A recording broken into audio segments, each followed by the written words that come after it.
दादी ने अब ठान लिया है कि वह काव्या पर मानसिक बीमारी का दांव पेश करेंगी। उन्होंने पूरे घर को बुलाने की योजना बनाई है ताकि काव्या की असलियत सबके सामने आ सके। जैसे ही काव्या के ऊपर दादी द्वारा किए गए काले जादू का असर दिखाई देना शुरू होगा, वह अचानक बेहोश हो जाएगी। इस बेहोशी की स्थिति में काव्या जो भी डरावनी हरकतें करेगी, उसे देखकर घर वाले हैरान और दंग रह जाएंगे। काव्या के घर वाले भी वहां बुलाए जाएंगे ताकि दादी की बातों का असर उनके सामने भी साफ दिखाई दे।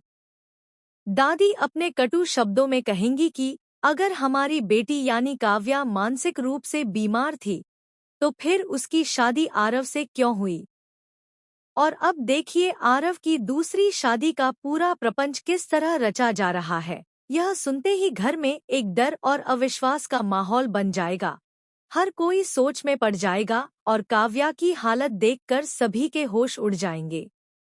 इधर दूसरी ओर बिया अपनी जीत के जश्न में इतनी मदमस्त हो गई है कि उसे यह बिल्कुल भी ध्यान नहीं है कि ईशा ने उसकी सारी सच्चाई जान ली है। ईशा को यह देखकर बहुत दुख और गुस्सा हो रहा है कि बिया ने झूठ बोला और साथ ही सूरज के ठेले को भी बंद करवा दिया। सूरज अब गुमसुम और खामोश सा रहता है।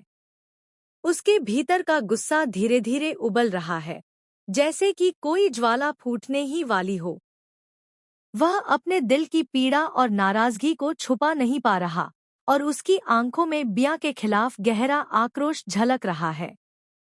वहीं दूसरी तरफ कावेरी अपनी बेटी ईशा को देखकर राहत और चिंता दोनों महसूस कर रही है।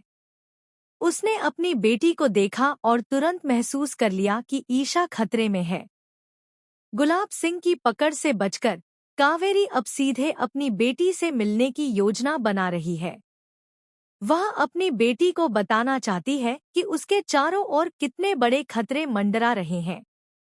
कावेरी की चिंता इस कदर बढ़ गई है कि वह अब किसी भी कीमत पर अपनी बेटी को सुरक्षित रखना चाहती है।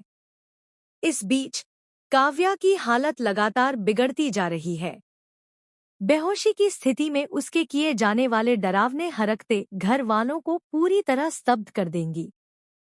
जैसे ही काव्या अचानक उठेगी और अपने आसपास की चीजों को देखते हुए अजीबोगरीब हरकतें करेगी, सभी के होश उड़ जाएंगे।